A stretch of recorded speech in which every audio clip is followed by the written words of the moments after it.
exists among us a peculiar species of soul, those whom the world has not yet hardened into cynicism's cold armor.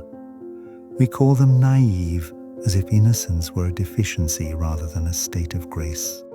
But what is naivety, truly? Is it not the last flickering candle of hope in a world that insists upon darkness? The naive believe in the inherent goodness of strangers. They extend trust before it is earned, offer love before it is requested. The cynic calls this foolishness. But is it not more foolish to live in a fortress of suspicion, where no light enters and no warmth can touch the heart? Consider, every great act of human progress began with someone naive enough to believe in the impossible. This is the paradox of the naive.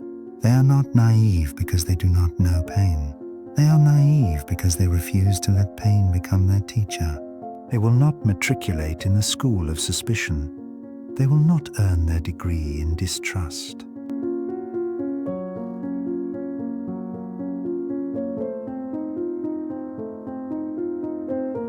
The psychologist observes them and sees cognitive bias, pattern-seeking gone awry, an inability to update their priors in light of new evidence. But perhaps the naive have simply chosen a different prior, that the world, despite all evidence to the contrary, is still worthy of their faith. And yet, strangely, beautifully, impossibly, some never learn. They are wounded and they heal. They are betrayed and they forgive. They are disappointed and they hope again. This is not stupidity. This is a kind of courage that the rest of us cannot fathom. The naive, you see, have made a wager, not Pascal's wager about God, but a wager about humanity. They have bet their peace of mind, their safety, their very selves on the proposition that openness and trust, despite their costs, create more beauty than caution and suspicion. Most of us would call this a bad bet, but then again, most of us will never know what it means to live so lightly, so freely, so terrifyingly open to the world. Perhaps the truly sophisticated understanding is this, that naivety is not a position on the spectrum of knowledge, but a relationship with possibility.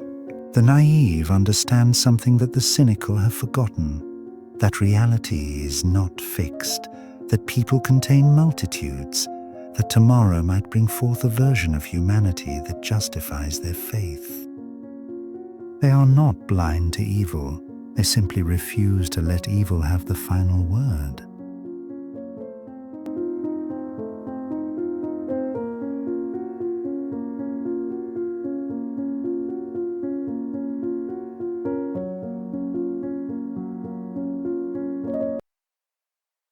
The psychology of the naive, then, is not a psychology of deficit but of excess, an excess of hope, an excess of trust, an excess of that most dangerous and precious of human capacities, the willingness to be vulnerable. And if we are honest with ourselves, in our most private moments, most of us harbor a secret envy of them, because they still possess what we have lost. They can still feel what we have numbed. They can still hope in a way that we have taught ourselves is foolish. The naive will inherit nothing, for they expect nothing.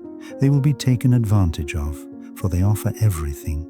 They will be called foolish, for they refuse the wisdom of walls. And yet when you meet someone who still believes in you despite evidence to the contrary, who still trusts after being betrayed, who still loves after being hurt, you are in the presence of something rare.